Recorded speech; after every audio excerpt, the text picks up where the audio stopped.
Well, that great funky playing is from the Haas Sisters of the USA, who were international guests at Cresfest in country Victoria in 2023. Welcome to this Cresfest world, and my name's Neil Adam.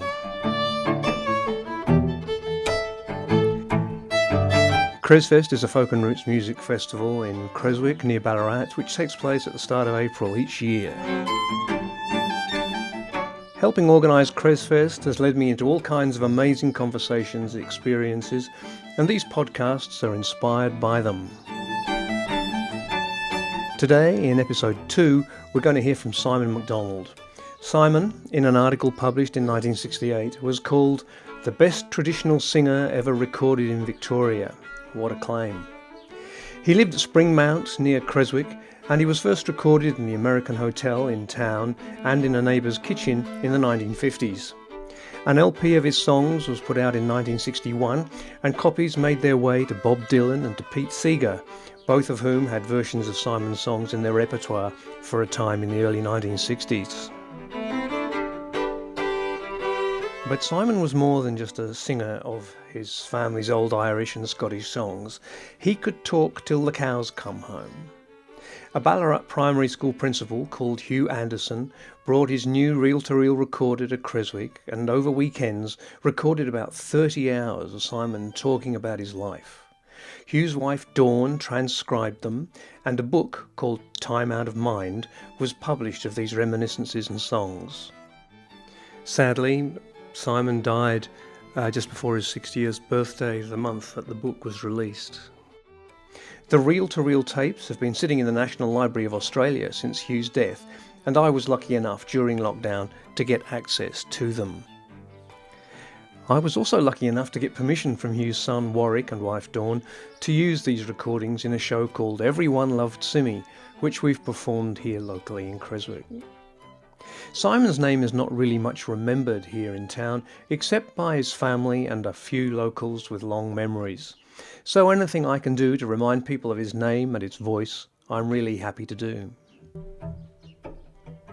In today's podcast, you're going to hear Hugh interviewing Simmy about the start of his life, and then let's hear Simmy singing one of his songs. So without further ado, let's wind our brains back to 1967 to listen to Hugh Anderson starting the ball rolling.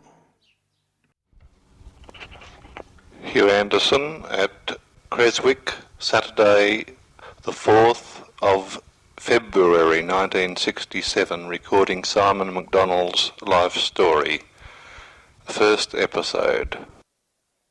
Right. Now, how are we going? Good. Right, I'll start my story of where I was born at Springmount in a house called Cunnings. And my first memory, this house was belonged to a publican in Springmount who owned the Springmount Hotel called Pat O'Brien. And I was born there, according to me father and me mother, on the 22nd of November.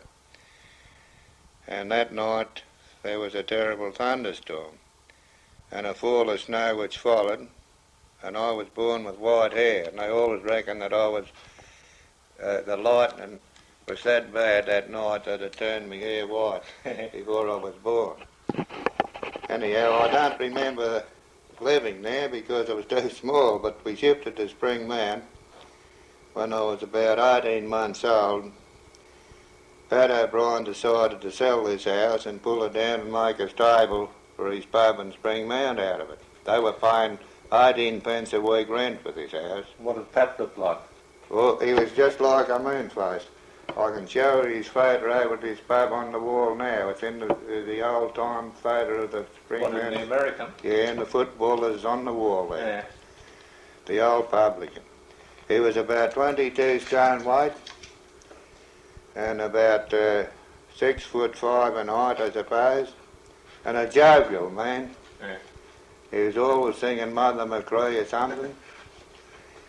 And he had an old white horse called Mascot.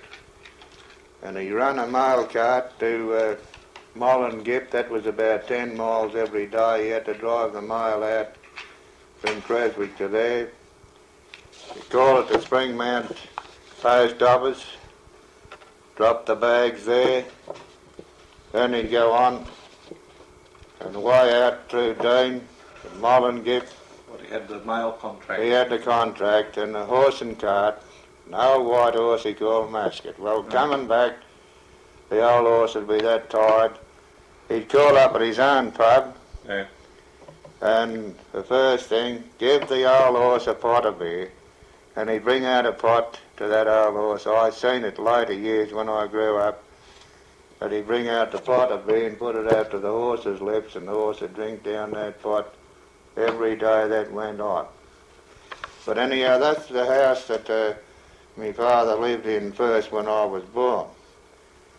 But he decided then that he had to ship because old Pat was going to pull down the old house and make another stable in the pub yard of Springmount. So my father decided there'd been that many houses and renting around Creswick and that before, that he'd build one of his own in the bush. And that was about... What, he owned the land up there, did he? No, he got land on a miner's right, an acre of land. Yeah. And he started to stick up a house there with saplings instead of 4x2 quadrants, Yeah. and a bark roof, which I remember well, because I was 18 months old when they shipped it in. And I don't even remember that till I got this bite of the bull ant on the finger. Well, that's my first memory. Your first memory was a bull ant bite. The other things I've talked about was what they've told me. So, but I remember they being out sitting in the grass behind the house that he built, and I got a terrible sting in the finger. And I was screaming out there. My mother came out running out, thought I was snake bitten. She seen the little jumping ants get on my finger, and she said, it's only a bull ant bite, it won't hurt you. But I've been allergic to bull ant bites ever since. Yeah. I do, I get real crook with them now. So that went on, and I described this house because it wasn't much to look at. It was 3 rooms long. The kitchen was in the middle. There was 1 bedroom on one end, and the other end. One was for the children, the other was for the mother and father. Yeah. We all had to sleep in the one bed. And there must have been about 6 of us, I think. Like a double bed, would it be? Oh yes, we had the double bed, but we all got into it somehow. Yeah. But they built a mud chimney, him and my Uncle Jack, and this mud and stones, oh, it would be about 5 foot wide in the bottom. They used to put great billets of wood in, and the winter's nights I'd stand in the hobs like that each side. It was that big I'd be standing in the chimney instead of outside. And What, they cooked on the open fireplace? Open fire cooking, yes. They had the camp oven. Yeah. My mother baked the scones in the camp oven. And frying pan or everything, it was all in the big iron pots them days. Everything was iron. Yeah. They scrubbed them and washed them. They had everything perfectly clean. Nobody was sick, the funny thing, not as person. You might have been sick once in a year. And every night, my father'd come home late. Oh, he worked on the gold, the fossicking and that, and he worked till dark practically. And there was 10 o'clock closing, and that's before the 6 o'clock ever came in. Oh, yeah. And he'd always have to have his beer, of course, after his hard day's work, which I suppose he deserved. But this would be in the 90s. Yeah, oh, and in the hundreds, the first of the hundreds, Yeah. the first of the century. Yeah. Anyhow, he'd always come home with the food, the tucker, you see. There'd be probably everything had up from the day before because the gold was very scarce. You are listening to This Cresfest World, and today we're listening to archive footage from the National Library of Australia of Simon McDonald interviewed in the American Hotel in Creswick in 1967 by Hugh Anderson. Let's go back to more of Simmy's tales. This time, hear the story of the dog chasing the sausages up the garden path. And he'd sell his gold down at the bottom pub. That was Mrs. What, to sell it Close. to the publican? Munster Arms Hotel. They all mostly had gold licenses them days. So anyhow, What, they weigh it, or would they? Or? Oh yes, they had gold skulls, and they used to blow the dust out of it, and at the same time they'd blow a lot of gold out of it as well, and they'd sweep that up, and these guys pans or the old half of the tricks. miners was half drunk and they couldn't see it getting blown away. And all that fine gold, they'd sweep it up on the floor in the morning and wash it off in a dish, and they'd get a few more, a weight or two of gold. And they'd get their beer there. The old man used to get his snap bottle full of beer for threepence, a square bottle. How did they pull their beer? What they? Oh, by the handle. They had a handle pump on, and it was good beer. They make their own There was beer, no gas. The Ballarat Brewery was making it. Driven out with horse and wagon from Ballarat, horse and lorry. Yeah. And it was beautiful beer. You could smell it a mile off outside the pub. You didn't have to go in. You could smell beer them days passing the pub. You can't smell it today passing the pub. Anyhow, when he'd come up home in the night, my father, he'd generally go to the butcher's. Sometimes he'd have to walk into Creswick from Springmount about 3 miles to get a few pounds of sausages because he knew we'd be all pretty hungry, and he'd come up there with his square bottle, a gin bottle, a snaps bottle it was really, a threepenny bottle, that was a drink for him. And he'd be coming up the hill and the dog would go down to meet him, and he'd have this string of sausages hanging out behind him. As he come uphill, the dog would be on the last one. You know, 2 and 1 coming uphill. We'd go out to meet him. Look, the dog is on the end of the sausages. He'd have 2 or 3 pounds of these, all beautiful sausages too. Old Joe Featherson used to make them down there. He's one of the butchers at the shop is not even there now, down near the bridge. So when the old dad got home, he'd say, "Righto, children, I'll put on the pan now and we'll have a feed." And he'd chunk all these sausages. Even if we were in bed, we'd have to get up and have this feed of sausages at 10 in the night. It might be 9 or 10 because he wouldn't get home till late.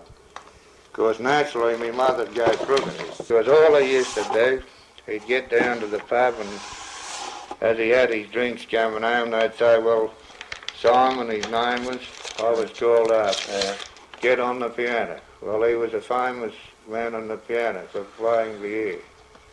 What, he'd play in the pub, would he? Or? Yes, and he'd amuse them, and he'd play every tune that was going at them days, you know. And he was virile and versatile on them keys. He played in, you know, he never learned. Where did he learn? His sisters learned, but he never learned a note in his life. And he played a violin, which he never learnt any music. He never knew one note of music, but he was pretty good, yeah.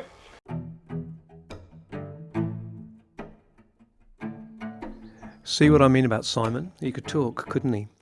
And the 30 hours of tapes are full of stories telling us so much about country life in the goldfields area in the first decades of the 20th century, as well as giving us such insight into a world of song.